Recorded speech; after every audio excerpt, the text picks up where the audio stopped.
Let me wish you many happy returns and for a happy birthday. 60's not old. Not if you're a tree. I don't feel old at all. But I am 60, Ray. Thank you for your good wishes. Graham, are you in retirement, semi-retirement, or just between TV spasms, as you like to call it? No, I'm retired. Well, at least I thought I'd retired until now.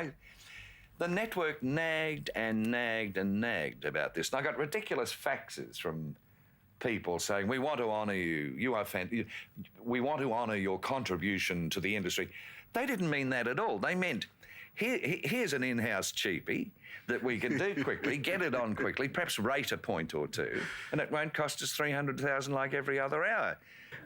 But could you deny that you enjoy the mantle of being the king of television still, even No. I didn't call myself king. Your journalists called me King and Golden Boy and Mercurial and all those. There are worse titles, aren't there? Yes, but a lot of people think, he thinks he's the king of television. I don't think that at all. Someone else thought that. But you were the king. Ray, we were too busy to think about kings or... There was no jealousy, as I remember.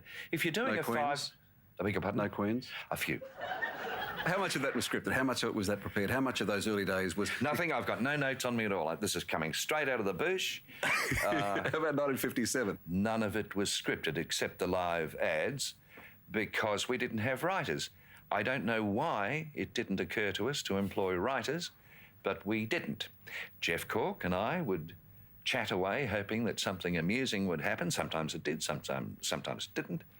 Then you threw to the singer, and then you did a live ad, and then you had the juggler. It's a bit like, what you used to do in the afternoon. But you were breaking the rules, if there were rules of television, that in fact you were doing something revolutionary? None of us knew anything. Cameramen didn't know about cameras. The audio people didn't know about sound. Lighting was hideous. Nothing much has changed. Nobody knew anything. But thank God neither did the viewer. They thought it was magic. What about the ego of Graham Kennedy? How important was that for you to be a national figure rather than a Melbourne figure? I don't believe that came into it, Ray. As I say, we were all too busy doing it. The money? Was it huge as reporter, or was that part of the press machine? It kept going up. Dressing rooms got bigger.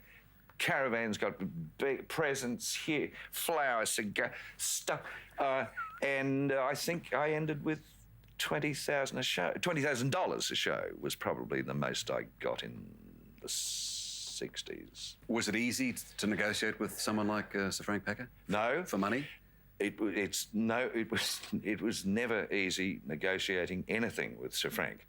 I've never been more frightened of anyone in my life. Did he know who you were, though? Sir Frank? Oh, I think he thought, the little in Melbourne.